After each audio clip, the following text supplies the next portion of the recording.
Chapter 53 قیس بن ساعدہ ایادی کا تذکرہ دور جاہلیت کے خطیب کی حقیقت پر مبنی تقریر جو اس نے عکاظ کے مجمع میں کی تھی۔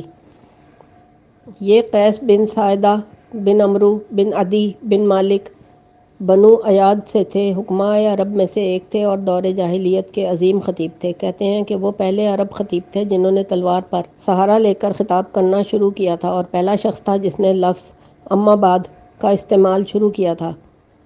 وہ قیصر روم کے پاس آتا جاتا تھا، وہ اس کا اکرام کرتے تھے، یہ مامور میں شمار ہوتا تھا۔ اس کی لمبی حیات گزری تھی، حضور نے اس کو نبوت سے قبل پا لیا تھا اور عکاظ میں اس کو دیکھا تھا۔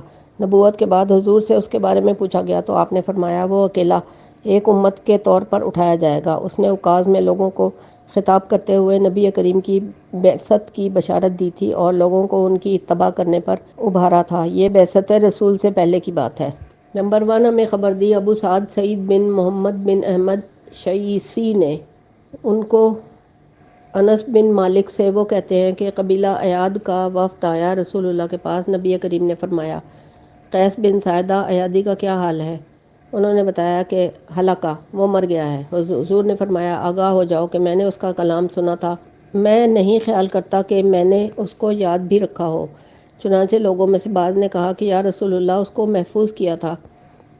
حضور نے فرمایا اچھا پیش کرو۔ ان میں سے ایک آدمی نے کہا کہ وہ عکاظ کے بازار میں کھڑے ہوئے تھے اور کہا تھا اے لوگو، خوب کان لگاؤ اور سنو اور یاد رکھو، ہر شخص جو زندگی گزارتا ہے وہ مر جاتا ہے، اور ہر شخص جو مر جاتا ہے وہ فنا ہو جاتا ہے، اور ہر وہ چیز جو آنے والی ہے وہ گویا آ چکی ہے۔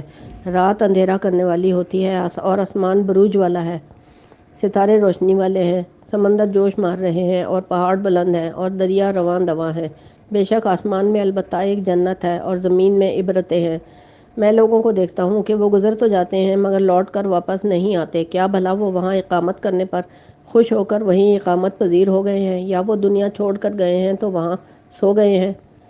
پھر انہوں نے کہنا شروع کیا قیس بن ساعدہ اللہ کی پکی قسم کھاتا ہے جس میں گناہ نہیں ہے کہ بے شک اللہ تعالیٰ کا ایک دین ہے اور وہ اس دین سے زیادہ پسندیدہ ہے جس پر تم لوگ ہو۔ پھر اس نے شعر کہے جن کا خلاصہ یہ ہے کہ سابقہ قرون اور زمانوں میں گزر جانے والوں میں بصیرتیں اور عبرتیں پوشیدہ ہیں۔ جب میں موت کے گھاٹ اور آنے کے مقام ملاحظہ کرتا ہوں تو وہ ایسے ہیں کہ ان کے ظہور کا کوئی پتہ نہیں ہوتا، اور میں اپنی قوم کو دیکھتا ہوں تو وہ سب چھوٹے بڑے موت کی طرف رواں دواں ہیں، تو میں نے یقین کر لیا ہے کہ میں بھی لا محالہ اس کی راہ پر چل رہا ہوں جس پر سب لوگ جا رہے ہیں۔ نمبر 2 ہمیں حدیث بیان کی ہے ابو محمد عبداللہ بن یوسف بن احمد اصفہانی نے، اس نے عبداللہ بن عباس سے، وہ کہتے ہیں کہ رسول اللہ کے پاس قبیلہ ایاد کا وفد آیا تھا۔ رسول اللہ نے ان سے قیس بن ساعدہ ایادی کے بارے میں پوچھا تھا۔ انہوں نے کہا کہ ہلاکا، وہ مر گیا یا رسول اللہ۔ حضور نے فرمایا میں نے موسم حج میں اس کو پا لیا تھا، عکاظ میں، وہ اپنے سرخ اونٹ پر سوار تھا یا سرخ اونٹنی پر، وہ لوگوں میں یہ منادی کر رہا تھا اے لوگو مجتمع ہو جاؤ، خوب توجہ سے سنو اور بات کو یاد رکھو اور واعظ و نصیحت سنو اور فائدہ اٹھاؤ۔ جو شخص زندہ رہا وہ بالآخر مر گیا، اور جو مر گیا وہ فوت ہو گیا یا مرنے والا ہے، ہر وہ شخص جو آنے والا ہے گویا وہ آ گیا ہے۔ اما بعد، بے شک آسمان میں البتہ جنت ہے، یعنی آسمان سے خبر اور آگاہی حاصل ہوتی ہے، اور بے شک زمین میں بہت ساری عبرتیں ہیں۔ ستارے غروب تو ہوتے ہیں مگر جوش نہیں مارتے، سمندر ابلتے تو ہیں مگر خشک نہیں ہوتے، چھت بلند کی ہوئی ہے آسمان اور بچھونا بچھا ہوا ہے زمین، نہریں سرسبز ہیں۔ قیس بن ساعدہ اللہ کی قسم کھاتا ہے نہ جھوٹ ہے نہ گناہ، معاملہ بعد میں خطرناک ہوگا، اگر اس میں سے کچھ میں رضا ہوگی تو کچھ میں ناراضگی، اور یہ کوئی کھیل نہیں ہے، بے شک اس کے بعد حیرانی ہو۔ قیس بن ساعدہ اللہ کی قسم کھاتا ہے نہ جھوٹ بول رہا ہے نہ گناہ کر رہا ہے، بے شک اللہ کا ایک خاص دین ہے جو کہ وہ زیادہ مرضی اور پسندیدہ ہے اس کو، اس دین سے جس پر ہم لوگ ہیں۔ کیا حال ہے لوگوں کا کہ جاتے ہیں مگر واپس نہیں آتے، کیا وہ خوش ہو کر وہاں مقیم ہو گئے ہیں یا وہ چھوڑ دیے گئے ہیں لہٰذا وہ سو گئے ہیں۔ اگلی ہیڈنگ ہے صدیق اکبر نے ساعدہ کا کلام یاد کر لیا تھا۔ رسول اللہ نے فرمایا اس کے بعد قیس بن ساعدہ نے کچھ بیت و اشعار کہے تھے، میں نے ان کو یاد نہیں کیا تھا۔ یہ سنتے ہی ابو بکر صدیق کھڑے ہو گئے اور فرمانے لگے میں اسی جگہ موجود تھا اور انہوں نے یہ مقالہ یاد کر لیا تھا۔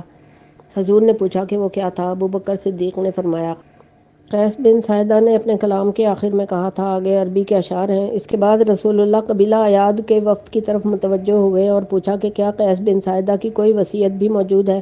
ان لوگوں نے بتایا کہ بالکل ہے، ہم نے اس کے تکیے کے نیچے ایک لکھا ہوا صحیفہ پایا تھا جس میں لکھا تھا۔ ترجمہ: اے موت کی خبر دینے والے، مردے تو قبروں میں پڑے ہوئے ہیں، ان کے اوپر موجود کپڑے کفن پھٹ جاتا ہے، چھوڑیے ان کو، بے شک ان کے لیے ایک دن مقرر ہے، طے ہے، جس دن ان کو چیخ کر پکارا جائے گا جیسے بے ہوشی میں مبتلا شخص کو خبردار کیا جاتا ہے۔ ان میں سے بعض بغیر لباس کے اور بعض کپڑوں میں یعنی کفن میں ہوں گے، بعض کا ان میں سے لباس جدید ہوگا اور بعض کا بوسیدہ ہوگا۔ رسول اللہ نے یہ اشعار سنے تو فرمایا کہ قسم ہے اس ذات کی جس نے مجھے حق کے ساتھ بھیجا ہے، تحقیق قیس بن ساعدہ مرنے کے بعد دوبارہ زندہ ہونے پر ایمان لے آیا تھا، یعنی اس طرح اس نے اس عقیدے کا اقرار کر لیا تھا۔ نمبر 3، ہمیں خبر دی ابو سعد احمد بن محمد مالینی نے، اس نے شعبی سے، اس نے ابن عباس سے، وہ کہتے ہیں کہ عبد القیس کا وفد رسول اللہ کے پاس آیا، انہوں نے بات ذکر کی اس مذکور کے مفہوم میں، مگر انہوں نے بعد میں کہا جی۔ حضور نے پوچھا کہ کون تم سے ان کے شعر روایت کرتا ہے؟ انہوں نے شعر ذکر کیے لیکن ابو بکر صدیق کا ذکر نہیں کیا اور وصیت کا ذکر نہیں۔ اگلی ہیڈنگ ہے وفد عبد القیس کی آمد اور سردار جارود کا اسلام قبول کرنا۔ ہمیں حدیث بیان کی ابو عبد الرحمن محمد بن حسین نے، حاتم بن عیسیٰ فسطاطی نے مکہ مکرمہ میں اپنے حفظ سے یعنی زبانی اور یہ خیال کیا ہے کہ ان کی عمر اس وقت 95 سال تھی، یہ حدیث بیان کی تھی باب ابراہیم کے پاس۔ وہ کہتے ہیں کہ ہمیں خبر دی تھی محمد بن عیسیٰ بن محمد اخباری نے، وہ کہتے ہیں کہ جارود بن عبداللہ آئے، ان کو علی بن سلیمان نے، ان کو سلیمان بن علی نے، بن عبداللہ بن عباس سے، اس نے عبداللہ سے، وہ کہتے ہیں کہ جارود بن عبداللہ آئے اور وہ اپنی قوم کے اندر سردار تھے، اپنے معاشرے کے عظیم لیڈر تھے جن کا حکم چلتا تھا، بلند مقام تھے، ان کی بڑی بات تھی، ظاہر الادب تھے، اعلیٰ حسب نسب رکھتے تھے، انتہائی حسن و جمال کے مالک تھے، خوبصورت ان کے کام تھے، صاحب مال و عطا تھے، وفد عبد القیس میں آئے تھے، اعلیٰ اقدار اور عرفہ امور کے مالک تھے، فصاحت و برہان کے خوگر تھے، ان میں سے ہر شخص پرانے اور کھجور کے درخت کے مثل تھا، یا جب اونٹنی پر بڑا اور اصیل نر جو اعلیٰ نسل کے اصلی گھوڑوں کو پیچھے چھوڑ آئے ہوں، جو تیار ہوں سوار کے تازیانے کے لیے، جو اپنی رفتار میں انتہائی بہتری لانے والے ہوں، اپنے معاملے میں حزم اور احتیاط اور مہارت تامہ رکھتے تھے، جو اپنی روش میں نرمی کرنے والے تھے مگر لمبے فاصلوں کو سمیٹنے والے تھے، وہ صاحب جب آئے انہوں نے مسجد نبوی کے پاس اپنی سواریوں کے اونٹ بٹھائے، اور جارودی یعنی وفد کا سردار اعلیٰ اپنی قوم کے اور ایسے چچا زاد اکابر کے آگے آیا اور کہنے لگا، اے میری قوم، یہ سدا بہار پیکر حسن چمکتی شخصیت محمد صلی اللہ علیہ وآلہ وسلم ہے، یہ سید العرب ہیں، اولاد عبد المطلب کے مان ہیں، تم لوگ جب اس کے سامنے آؤ تو اس کے سامنے احترام کرتے ہوئے کھڑے ہو جانا اور ان کے سامنے بات کم کرنا۔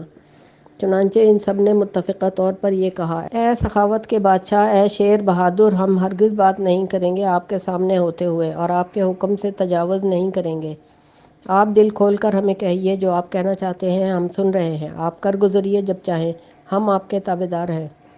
لہٰذا جارود سردار حضور کی خدمت میں وفد کو لے جانے کے لیے تیار ہو کر اٹھے، ہر زرہ پوش سردار کے ساتھ امامے سر پر سجائے، تلواریں حمائل کیے، اپنی تلواریں لٹکا کر چل رہے تھے، تہہ بند کے دامن گھسیٹتے ہوئے جا رہے تھے، شعر پڑھ رہے تھے اور نہ تھک کر خاموش ہو رہے تھے، اگر وہ ان کو امر کرتا تو وہ فوراً اس کی پیروی کرتے، اگر وہ تنبیہ کرتا تو وہ اس کی ڈانٹ سن کر رک جاتے، ایسا محسوس ہوتا تھا جیسے کہ وہ گھاٹیوں کے شعر ہیں، جیسے وہ اس میں آتے ہیں، یا مضبوط شعر ہیں جو بن میں آئے ہیں، جو وقار اور متانت کے حامل ہیں، یہاں تک کہ نبی کریم کے سامنے ادب سے آ کر کھڑے ہو گئے۔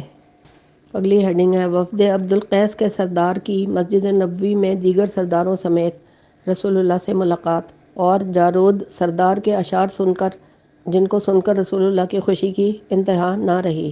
جب یہ لوگ مسجد میں داخل ہوئے اور حاضرین مجلس نے ان کو دیکھا تو جارودان کا سردار اور قیدیوں کی طرح نبی کریم کے آگے آہستہ آہستہ چل رہا تھا اور اپنا اسلحہ اتار کر رکھا اور احسن طریقے سے حضور کو سلام پیش کیا، اس کے بعد اشعار اور نظم میں کلام شروع کیا۔ ترجمہ: اے ہدایت کی خبر دینے والے نبی، آپ کی خدمت میں یہ جوان حاضر ہوئے ہیں جو میدانوں میں ہر میدان فاصلوں پر فاصلے طے کر کے پہنچے ہیں اور آپ کی طرف ہر ہموار زمین کو لپیٹتے طے کرتے ہانکتے ہوئے اور کھنچے ہوئے چلے آئے ہیں۔ تیری ملاقات کی راہ میں کسی تھکنے والے کی تھکن نے اس کے قدموں کو نہیں روکا جس کو دیکھنے سے آنکھ گھبرائے۔ ہماری سواریوں نے اس کو بخوشی طے کر لیا ہے۔ عمدہ تیز رفتار گھوڑوں نے ان فاصلوں کو طے کیا ہے جو سرکشی کر رہے تھے، اس سفر میں سرخ سیاہ گھوڑوں کے ساتھ۔ ان کے ایک دوسرے کے پیچھے چلنے سے ایسا لگتا تھا جیسے ستارے ایک دوسرے کے پیچھے قطار میں چل رہے ہوں۔ ہم لوگ خطرے کے دن خطرے اور شدت عذاب سے، قیامت کا دن یا جنگ کا دن اپنا دفاع اور تحفظ چاہتے ہیں، جس کا ذکر دل کو خوف زدہ کر کے دہلا دیتا ہے۔ اگلی ہیڈنگ ہے رسول اللہ صلی اللہ علیہ وآلہ وسلم کی خوشی کی انتہا۔ جب رسول اللہ نے یہ مذکورہ اشعار سنے تو انتہائی خوش ہوئے اور اس جارود سردار کو قریب کیا، پھر اور زیادہ قریب کیا اور اس کو اونچی جگہ بٹھایا اور اس سے محبت کا اظہار کیا اور اس کی عزت افزائی فرمائی۔ رسول اللہ نے فرمایا، اے جارود، آپ کو آپ کی قوم کو وعدے نے مؤخر کر دیا ہے اور تمہارے ساتھ مدت طویل ہو گئی ہے، مراد یہ ہے کہ آپ کو آنے میں دیر ہو گئی ہے۔ جارود نے جواب دیا، یا رسول اللہ، البتہ غلطی کی ہے اس نے جس نے آپ کے پاس آنے کا ارادہ نہیں کیا اور اس کی رشد و ہدایت روٹ گئی ہے۔ اللہ کی قسم، یہ بات بڑے خسارے کی ہے اور عظیم خطرے کی ہے، بڑی ہلاکت کی ہے۔ سامنے اور ساتھ پیدا ہونے والا اپنے گھر والوں کے جھوٹ نہیں کہہ سکتا اور اپنے کو دھوکہ بھی نہیں دے سکتا۔ آپ حق لے کر آئے ہیں، آپ نے سچ بولا ہے۔ قسم اس ذات کی جس نے آپ کو حق کے ساتھ نبی بنا کر بھیجا ہے اور آپ کو مومن کے لیے سرپرست منتخب کیا ہے، تحقیق میں آپ کی وصف انجیل میں بھی پائی ہے، البتہ تحقیق آپ کی بشارت ابن بطول نے بھی دی ہے، مراد عیسیٰ بن مریم علیہ السلام۔ لمبا تحیہ اور سلام ہے آپ کو، اور شکر ہے اس ذات کا جس نے آپ کو عزت دی ہے اور آپ کو رسول بنایا ہے۔ دیکھنے اور مشاہدہ کرنے کے بعد کوئی کسی ثبوت کی ضرورت نہیں اور یقین آ جانے کے بعد شک باقی نہیں رہا۔ آپ اپنا ہاتھ بڑھائیے کہ میں بیعت کروں۔ میں شہادت دیتا ہوں کہ اللہ کے سوا کوئی معبود نہیں اور آپ اللہ کے رسول ہیں۔ عبداللہ بن عباس نے فرمایا کہ جارود ایمان لے آیا اور اس کی قوم میں سے ہر سردار ایمان لے آیا۔ نبی کریم ان سب سے بہت خوش ہوئے اور خوشی اور مسرت کا اظہار فرمایا اور فرمایا کہ اے جارود، کیا اس وفد عبد القیس کی جماعت میں کوئی شخص ایسا بھی ہے جو ہمارے لیے قیس کا تعارف کروائے؟ اس نے جواب دیا، یا رسول اللہ، ہم میں سے ہر شخص اس کا تعارف کروائے گا، ہر شخص اس کو جانتا ہے۔ میں اپنی قوم میں سے ایسا ہوں جو اس کے تمام آثار کی تلاش میں رہتا تھا اور اس کی خبر کی تلاش کرتا رہتا تھا۔ ذہین ترین آدمی تھا عرب کے ذہینوں میں سے، صحیح النسب تھا، فصیح ترین تھا، وہ خطاب کرتا تھا، خوبصورت بڑھاپے اور سفیدی والا تھا، 700 سال کی طویل عمر عطا کیا گیا تھا، صحرا نوردی کرتا رہتا تھا، نہ اس کو کوئی دار چھپاتی نہ کوئی گھر، نہ ہی کوئی اس کا ٹھکانہ اس کو قرار دیتا تھا۔ اپنی صحرا نوردی کے دوران شتر مرغ کے انڈے گھونٹ گھونٹ کر کے پیتے رہتے، جنگلی اور وحشی جانوروں اور موذی جانوروں کے ساتھ انس اور محبت کرتے تھے، ٹاٹ کا لباس پہنتے تھے، سیاحوں کے پیچھے رہتے تھے، مسیح کی نہج پر رہبانیت اختیار کرنے، دنیا والوں سے الگ تھلگ رہنے سے اکتاتے نہیں تھے، اللہ کی وحدانیت کا اقرار کرنے والے تھے، اپنی حکمت اور دانائی سے امثال اور محاورے بنا کر پیش کرتے تھے اور اپنے محاورات و امثال کے ذریعے خطرات سے پردے اٹھاتے تھے۔ ابدال اور مقدس لوگ اس کی اتباع کرتے تھے۔ عیسائی حواریوں کے سردار سمعان کو انہوں نے پا لیا تھا، وہ پہلا شخص تھا عرب میں سے جس نے معبود بنایا اور پرستش کی، اور زیادہ عبادت گزار تھے ان میں سے جنہوں نے صدیوں عبادت کی، اور انہوں نے مرنے کے بعد دوبارہ جی کر اٹھنے پر یقین رکھا اور حساب و کتاب پر یقین رکھا، اور برائی کے ساتھ لوٹنے اور برے ٹھکانے سے ڈرایا، اور موت کی یاد دلا کر اس نے واعظ کیا اور مرنے سے پہلے عمل کرنے کی تلقین کی۔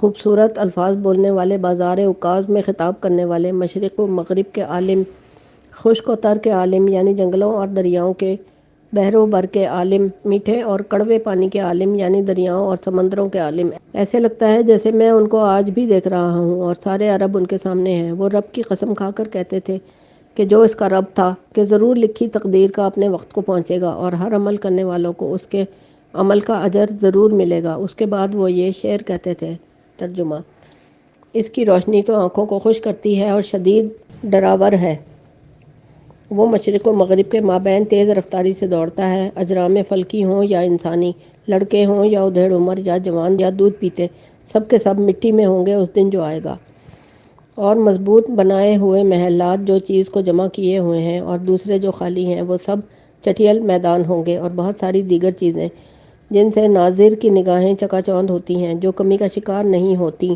جتنی چیزیں میں نے گنوائی ہیں سب کی سب اللہ کے وجود پر دلالت کرتی ہیں، اپنے وجود کے اعتبار سے یہ سب رہنمائی کر رہی ہیں اور عبرت دلا رہی ہیں۔ یہاں تک قیس کا کلام سن کر رسول اللہ نے جارود کو روک کر کہا، بس بس بس کر اے جارود۔ نبی کریم نے فرمایا، ٹھہر جائیے اے جارود، میں بھی اس شخص کو نہیں بھولا ہوں عکاظ کے بازار میں۔ وہ اپنے اونٹ پر سوار تھا، اپنے عجیب کلام کے ساتھ وہ کلام کر رہا تھا۔ میں نہیں خیال کرتا کہ میں نے اس کو محفوظ کیا ہو۔ کیا تم میں سے کوئی ہے اے مہاجر و انصار جو ہمارے لیے اس کے کلام میں سے کچھ یاد رکھتا ہو؟ لہٰذا ابو بکر صدیق اچھل کر کھڑے ہو گئے اور کہنے لگے، یا رسول اللہ، میں نے اسے یاد رکھا ہوا ہے۔ میں اس دن بازار عکاظ میں حاضر تھا جب اس نے خطبہ دیا تھا اور خوب لمبا کیا تھا، اور اس نے ترغیب بھی دی تھی اور ڈر سنایا تھا۔ ترغیب، ترہیب، تحذیر، انذار، سب کچھ کیا تھا اس نے اپنے خطابات میں۔ یوں کہا تھا۔ اگلی ہیڈنگ ہے قیس بن ساعدہ کو عرب کے معمر ترین خطیب کا خطاب۔ اے لوگو، سنو اور یاد کرو، اور جب تم یاد رکھ لو تو اس سے فائدہ اٹھاؤ۔ جو بھی زندگی گزارتا ہے وہ مرتا ہے، جو بھی مرتا ہے وہ آنے والا ہے۔ مطلب یہ کہ وہ دوبارہ زندہ ہوگا، اور ہر وہ چیز جو آنے والی ہے گویا کہ وہ آ گئی ہے، خواہ وہ بارش ہو یا وہ اگنے والی نبات ہو، یا وہ رزق ہو یا روزیاں، یا باپ ہو جائیں، زندہ ہوں یا مردے، جمیع اکٹھے ہوں یا متفرق، اور نشانیاں بعد نشانیوں کے مسلسل۔ بے شک آسمان میں خبر اور آگاہی ہے، اور زمین میں البتہ عبرتیں ہیں۔ رات اندھیری ہے اور آسمان برجوں والا ہے، اور زمین بند دروازوں والی ہے، اور سمندر موجوں اور لہروں والے ہیں۔ مجھے کیا ہوا ہے کہ میں لوگوں کو دیکھتا ہوں کہ وہ جاتے تو ہیں لیکن لوٹ کر واپس نہیں آتے۔ کیا وہ ٹھہرے رہنے پر خوش ہو گئے ہیں؟ وہ وہاں چھوڑ دیے گئے ہیں اور وہ وہاں سو گئے ہیں۔ قیس قسم کھاتا ہے، سچی قسم، نہ اس میں وہ قسم توڑنے والا ہے نہ گناہ کرنے والا۔ بے شک اللہ تعالیٰ کا ایک دین ہے، وہ اس کو محبوب ہے تمہارے دین سے جس پر تم لوگ ہو، اور اس کا ایک نبی ہے، تحقیق اس کا وقت آ گیا ہے، اور تمہارے اوپر اس کا وقت سایہ کر کے آ گیا ہے، اور اس کے ظہور نے تمہیں پا لیا ہے۔ پس مبارک ہے اس کے لیے جو اس کے ساتھ ایمان لائے گا اور وہ اس کو ہدایت دے گا، اور ہلاکت ہے اس کے لیے جس نے اس کی مخالفت کی اور اس کی نافرمانی کی۔ اس کے بعد کہا، ہلاکت ہے ارباب غفلت کے لیے، سابقہ امتوں میں سے اور بیت جانے والے زمانوں میں سے۔ اے قبیلہ ایاد کے لوگوں، کہاں ہیں باپ اور دادے؟ کہاں ہیں بیمار اور عیادت کرنے والے؟ کہاں ہیں فرعون و شداد؟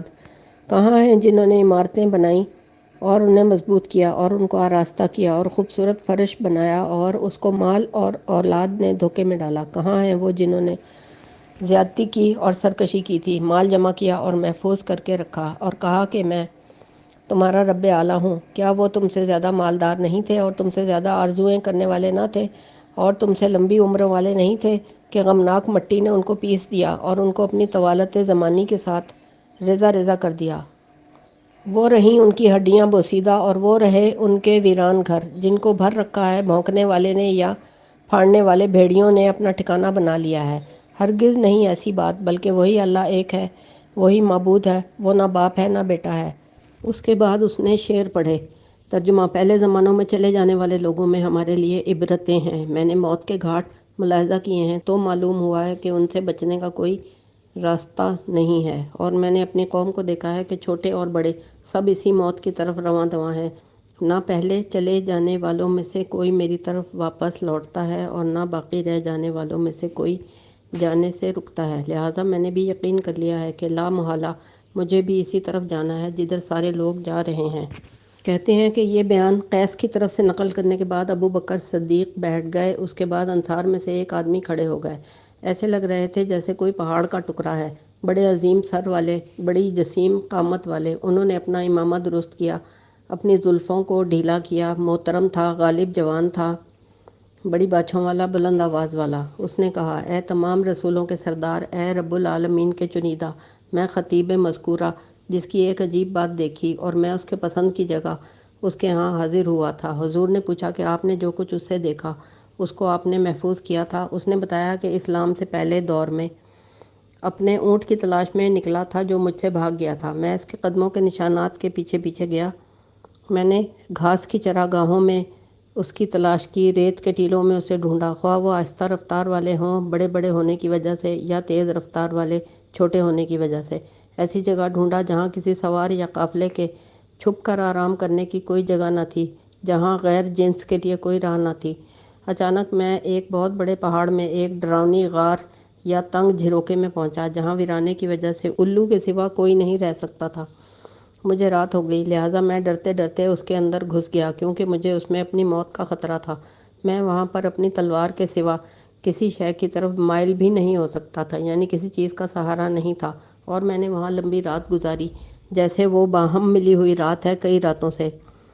میں ستاروں کی نگرانی کرتا رہا، میں ان کے غائب ہونے کا انتظار کر رہا تھا، یہاں تک کہ جب رات ختم ہونے کے قریب ہوئی اور قریب تھا کہ صبح سانس لے، مجھے کسی غیب کی آواز دینے والے نے آواز دی۔ وہ یہ شعر کہہ رہا تھا۔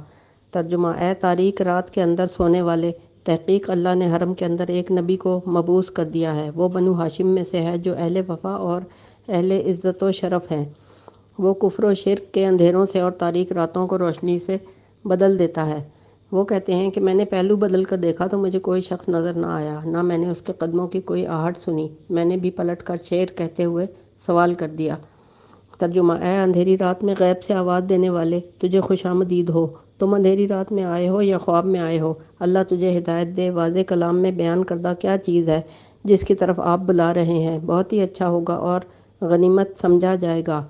کہتے ہیں اچانک میں نے کسی کے کھانسنے کی آواز سنی اور کسی بات کرنے والے کی جو کہہ رہا تھا کہ نور ظاہر ہو گیا ہے اور جھوٹ باطل ہو گیا ہے۔ اللہ نے محمد صلی اللہ علیہ وآلہ وسلم کو مبعوث کر دیا ہے جو خوش مزاج ہے، جو صاحب نجیب احمر ہے، خاندانی شرافت کا مالک ہے، صاحب تاج اور صاحب خود ہے، صاحب گلگوں چہرہ ہے، چاند جیسی بھووں والا، تیز ترین نگاہوں والا، صاحب قول شہادت لا الہ الا اللہ، یہی محمد ہے جو سیاہ اور سفید کی طرف مبعوث ہے، تمام شہریوں اور دیہاتیوں کا سب کا رسول ہے۔ اس کے بعد اس نے شعر کہے۔ ترجمہ: تمام تعریفیں اس اللہ کے لیے جس نے تمام مخلوق کو بیکار اور بے مقصد نہیں بنایا اور ہم لوگوں کو کسی وقت بھی یوں ہی بیکار نہیں چھوڑا عیسیٰ علیہ السلام کے بعد سے، بلکہ ہمارے اندر احمد کو رسول کی حیثیت سے بھیج دیا۔ وہ بہترین نبی ہے جو مبعوث ہوا ہے، اس پر اللہ اپنی رحمت کرتا رہے جب تک اس کے لیے سوار آرزو کرتے رہیں اور سواریوں کو ابھارتے رہیں۔ اگلی ہیڈنگ ہے: مجھے خوشی سے اپنی آغوش میں لے لیا۔ کہتے ہیں جب میں اس گفتگو میں پڑا تو اپنے اونٹ کو بھول گیا، مجھے خوشی نے اپنی آغوش میں لے لیا۔ اتنے میں صبح بھی روشن ہو گئی، بڑی ہوئی ہر شے سامنے ہو گئی۔ بس جلدی سے میں نے غبار جھاڑا اور پہاڑ کی راہ لی۔ اس وقت اچانک دیکھا تو میرا اونٹ آگے سامنے کھڑا ہے جو اونٹوں کی بو سونگھ رہا ہے۔ میں نے اس کی مہار پکڑی اور اس کی کوہان پر سوار ہو گیا۔ اس نے اطاعت سے سرکشی کی اور میں نے ایک لہجہ اس کو خوب جھنجھوڑا، یہاں تک کہ جب وہ تھک گیا اور تابعدار ہو گیا، اس نے الگ کی وہ چیز جو سختی اور ضد کر رہی تھی۔ جب تکیا اور اس کا سنج گرم ہو گیا اور ٹھنڈا ہو گیا تو شہدان اچانک سامان سفر نے تحقیق اس کے لیے دل کے پستے جھاڑے۔ میں نے اس کو چھوڑ دیا، پس وہ چھوڑ دیا گیا۔ میں نے اس کو اجازت دی، وہ بیٹھ گیا بھرے بھرے باغ میں جو تر و تازہ اور خوشبودار تھا، جس چراگاہ اور باغ میں حوزان اور قربان اور عنقران اور اشران نام کے پودے اور بوٹیاں تھیں، اور جلی اور عقاب بابونا اور جسجات اور برار اور شقائق اور نہار تھے، گویا کہ فضا ان پر رات بھر بارش برساتی رہی تھی۔ الصبح بادلوں نے ان کو تازہ کیا تھا۔ ان کے درمیان درخت تھے اور کنارے پر پانی کی ندی تھی، وہ گھاس چرنے لگا اور میں گوہ کا شکار کھیلنے لگا، یہاں تک کہ جب میں نے کھا لیا اور اس نے بھی کھا لیا، میں نے بھی پانی پی لیا، اس نے بھی پانی پی لیا، میں نے بھی بار بار پیا، اس نے بھی دوبارہ پیا۔ میں نے اس کے پیر کی رسی کھول دی اور اس کی جل اوپر ڈال دی، یعنی وہ کپڑا جو جانور کے اوپر خوبصورتی کے لیے ڈالتے ہیں۔ میں نے اس کی چراگاہ میں گردش کرنے کی جگہ وسیع کر دی۔ اس نے حملے کو غنیمت جانا، تیزی سے تیر کی مثل ہوا سے سبقت کرنے لگا اور کشادہ میدان کی چوڑائی کو قطع کرنے لگا، حتیٰ کہ اس نے مجھے ایک وادی اور قوم عاد کے درختوں میں سے درخت دکھا دیے جو پتوں والا اور عجیب درخت تھا، جس کی ٹہنیاں لٹکی ہوئی تھیں، گویا کہ اس کے پھل دانے ہیں کالی مرچ کے۔ میں اس کے قریب ہوا تو اچانک میں قیس بن ساعدہ کے پاس پہنچ گیا جو اس وقت درخت کے نیچے بیٹھا تھا۔ اس کے ہاتھ میں پیلو کے درخت کی ایک لکڑی تھی جس کے ساتھ وہ زمین پر کرید رہا تھا اور وہ ترنم کے ساتھ یہ شعر کہہ رہا تھا۔ ترجمہ: اے موت کی خبر دینے والے اور قبر میں مدفون، ان کے اوپر ان کے بقایا کپڑے پھٹ گئے ہیں، چھوڑیے ان کو، ان پر ایک دن آنے والا ہے جس دن ان کو پکار لگے گی۔ وہ جب اپنی نیند سے بیدار کیے جائیں گے گھبرا جائیں گے، حتیٰ کہ گھبرا کر وہ حال سے بے حال ہو جائیں گے۔ نئی پیدائش، پیدا کیے جائیں گے جیسے کہ وہ پہلے پیدا کیے گئے تھے۔ کچھ ان میں سے ننگے ہوں گے اور کچھ ان میں سے اپنے کپڑوں میں، کچھ ان میں سے نئے کفن والے اور کچھ ان میں سے پرانے اور پھٹے ہوئے کفن والے۔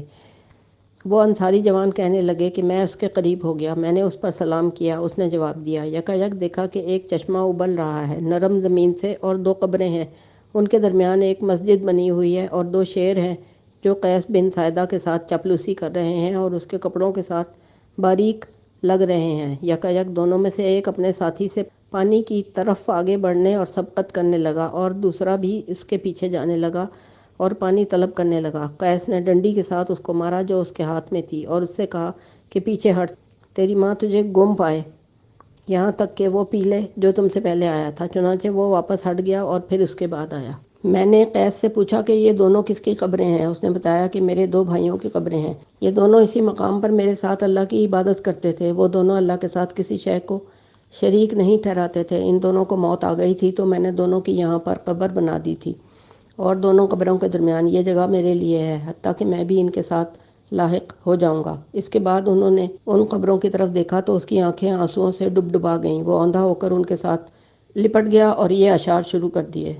ترجمہ: اے میرے دونوں دوستو، اب تو جاگو، بڑی رات گزر گئی ہے، تم سو رہے ہو۔ میں نے تمہیں اس حالت میں پایا ہے کہ تم اپنا آرام نہیں پورا کر پائے۔ کیا تم دیکھتے نہیں کہ مقام سمعان میں میں اکیلا ہوں، اس میں تمہارے سوا میرا کوئی دوست نہیں ہے۔ میں تمہاری قبروں پر مقیم ہو گیا ہوں، میں یہاں سے نہیں ہٹوں گا، راتوں کی طوالت کے باوجود، یا تمہاری صدا کا جواب آ جائے، زندگی بھر تمہیں روتا رہوں گا۔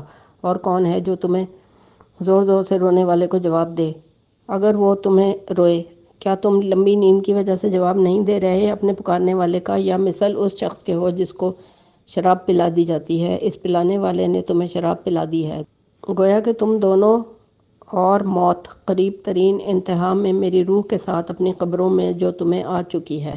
اگلی ہیڈنگ ہے: رسول اللہ نے اس انصاری کی طرف سے قیس کے بارے میں یہ تفصیل سننے کے بعد ارشاد فرمایا، اللہ تعالیٰ قیس پر رحم کرے، میں امید کرتا ہوں کہ اللہ تعالیٰ اس کو ایک امت اور ایک جماعت کی طرح اس اکیلے کو اٹھائے۔ تحقیق: دوسرے طریق سے حسن بصری نے بطور منقطع روایت کے یہی روایت مروی کی ہے، اور مختصر طریقے سے سعد بن ابو وقاص سے مروی ہے اور ابو ہریرہ سے بھی۔ اور جس وقت کوئی حدیث کسی وجہ سے مروی ہو، اگرچہ اس میں سے بعض ضعیف ہوں، تو یہ چیز اس پر دلالت کرتی ہے کہ حدیث کی اصل ضرور موجود ہے۔ چیپٹر 54 حدیث دیرانی: ہر اس شخص کو حضور کی بعثت کی اور آپ کے نام کی خبر دیتے رہتے تھے جو ان کے پاس اترتا اور حضور کی اتباع کرنے پر ابھارتے تھے۔ مجھے خبر دی ہمارے شیخ ابو عبداللہ حافظ نے، وہ کہتے ہیں کہ میں نے محمد بن عدی بن ربیعہ بن سوا بن حشم بن سعد سے پوچھا، انہوں نے جواب دیا کہ میں نے اپنے والد سے پوچھا تھا اس بارے میں جو آپ نے مجھ سے پوچھا ہے۔ انہوں نے مجھے بتایا کہ میں نکلا 4 آدمیوں کے ساتھ، میں بنی تمیم میں سے ایک تھا، اور سفیان بن مجاشع بن دارم اور یزید بن عمرو، اسامہ بن مالک، ہم لوگ ملک شام میں ابن جفنہ غسانی کو ملنا چاہتے تھے۔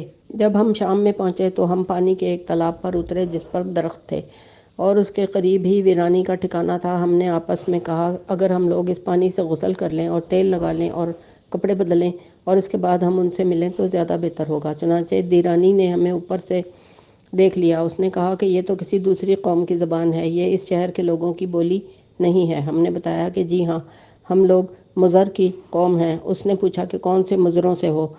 ہم نے بتایا کہ خندف میں سے۔ اس نے بتایا کہ آگاہ ہو جاؤ کہ عنقریب تم میں سے بہت جلدی ایک نبی بھیجا جانے والا ہے، تم لوگ اس کی طرف جلدی کرنا اور اپنا حصہ ہدایت اور رشد کا اس سے حاصل کرنا، تم ہدایت پا جاؤ گے، بے شک وہ خاتم النبیین ہوگا۔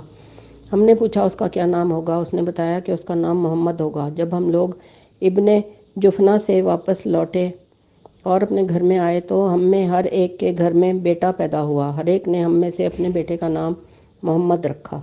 میں کہتا ہوں کہ ہمارے شیخ کی کتاب میں سے اس کی ان اسناد میں سے کچھ حصہ ساقط ہو گیا ہے، اس میں درست وہ ہے جو اس کے سوا دیگر لوگوں نے کہا ہے۔ چیپٹر 55 ذکر حدیث نصرانی: جس نے امیہ بن ابو سلط کو بعثت رسول کی خبر دی تھی، ہمیں خبر دی قاضی ابو بکر احمد بن حسن حمیری رحمہ اللہ نے۔ ان کو ابو سفیان بن حرب نے، وہ کہتے ہیں کہ میں اور امیہ بن ابو سلط ثقفی ملک شام کی طرف گئے، وہاں پر ہم لوگ ملک شام کی بستیوں میں سے ایک بستی میں پہنچے، اس میں عیسائی رہتے تھے۔ انہوں نے جب امیہ کو دیکھا تو اس کی تعظیم اور اکرام کیا اور ان کو اپنے ساتھ لے جانے کی خود پیشکش ظاہر کی۔ امیہ نے مجھ سے کہا، اے ابو سفیان، میرے ساتھ چلیے۔ اب آپ ایسے شخص کے پاس چل رہے ہیں جس کی طرف نصرانیت کا علم ختم ہو جاتا ہے۔ میں نے کہا، میں آپ کے ساتھ نہیں چلوں گا۔ انہوں نے کہا، کیوں؟ میں نے بتایا کہ میں ڈرتا ہوں کہ وہ لوگ کوئی چیز اپنے علم کی مجھے بتا کر میرا دل خراب کر دیں گے، لہٰذا وہ ان کے ساتھ چلا گیا۔ جب واپس آیا تو اس نے اپنے کپڑے جو پہنے ہوئے تھے وہ اتار پھینکے اور 2 کالے کپڑے پہنے اور پہن کر چلا گیا۔ اللہ کی قسم، وہ میرے پاس اس وقت واپس آیا جب رات کافی بیت چکی تھی۔ جب آیا تو آتے ہی اپنے بستر پر دراز ہو گیا اور سو گیا، اور صبح کو اٹھا تو کہنے لگا، کیا تم میرے ساتھ نہیں چلو گے؟ میں نے اس سے پوچھا کہ کیا تم کہیں جا رہے ہو؟ اس نے بتایا کہ جی ہاں۔ کہتے ہیں کہ ہم اس کے ساتھ چل پڑے۔ اس نے کہا، کیا ہمارے ساتھ کوئی اونٹ سوار شخص نہیں گزرا؟ میں نے کہا کہ گزر گیا۔ اس نے مجھ سے کہا، اے صخر۔ میں نے کہا، کہیے اے ابو عثمان۔ اس نے کہا، اہل مکہ میں کون زیادہ عزت دار ہے؟ میں نے کہا کہ عتبہ بن ربیعہ۔ اس نے کہا، اچھا، اہل مکہ میں سے کون زیادہ مالدار ہے اور ان میں سے عمر میں کون سب سے بڑا ہے؟ میں نے کہا، عتبہ بن ربیعہ ہے۔ اس نے کہا کہ بے شک شرف و عزت اور مال کیا عیب ہے اس کے لیے؟ میں نے کہا کہ نہیں، بلکہ اس سے اس کی عزت و شرف میں اور اضافہ ہوا ہے۔ اس نے بتایا کہ وہ اپنی قوم میں سے بہترین شخص ہے۔ میں نے جو فکر و پریشانی دیکھی ہے وہ محمد سے نہیں دور ہوگی۔ کہتے ہیں کہ اس نے کہا، اس نبی کی نشانی یہ ہے کہ عیسیٰ علیہ السلام کے بعد شام میں سے اسی زلزلے میں آئے ہیں، مگر ایک زلزلہ اب بھی باقی ہے جس سے بڑا شر اور مصیبت ہوئی۔ جب ہم لوگ گھاٹی کے قریب ہوئے، اچانک ایک سوار نظر آیا۔ میں نے اس سے پوچھا کہ تم کہاں سے آ رہے ہو؟ اس نے بتایا کہ شام کے علاقے سے۔ میں نے پوچھا کہ کیا شام میں کوئی نئی بات ہوئی ہے؟ اس نے بتایا کہ جی ہاں، زلزلہ آیا ہے جس سے اہل شام پر شر اور مصیبت ٹوٹ پڑی ہے۔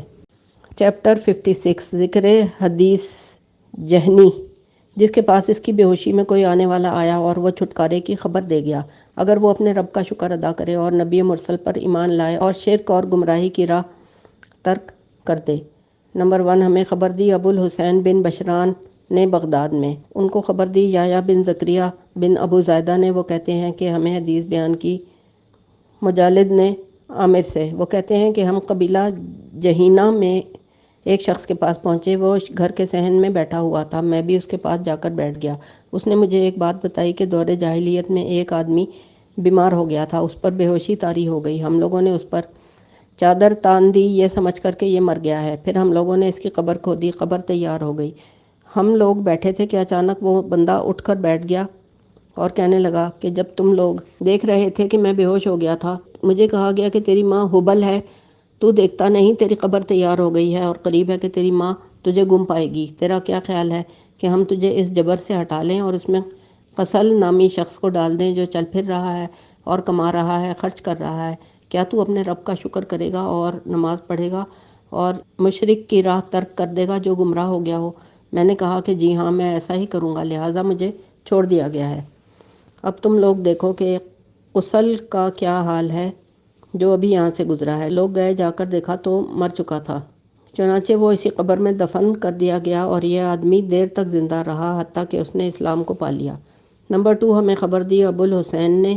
ان کو یہ بات بیان کی قبیلہ جہینہ کے ایک شیخ نے۔ اس نے قصہ ذکر کیا کہ میں نے اس جہنی کو دیکھا کہ وہ نماز پڑھتا تھا اور بتوں کو گالیاں دیتا تھا اور ان کی برائی کرتا تھا۔ انہوں نے بتایا کہ ہمیں حدیث بیان کی ابن ابو الدنیا نے۔ اس نے شعبی سے انہوں نے بتایا کہ قبیلہ جہینہ کا ایک آدمی بیمار ہو گیا تھا ابتدائے اسلام میں، اور اس کے گھر والوں نے سمجھا کہ وہ مر گیا ہے۔ اس کی قبر کھودی گئی۔ پھر انہوں نے مذکورہ قصہ ذکر کیا اور اس میں ایک شعر کا اضافہ کیا۔ ترجمہ کہ اس کے بعد اس میں قسل دفنایا، ہم نے اس پر پتھر بھر دیے۔ کہتے ہیں کہ حسن بن عبدالعزیز نے اس شعر میں یہ لفظ اضافہ کیا ہے، کیا تو نبی مرسل کے ساتھ ایمان لائے گا؟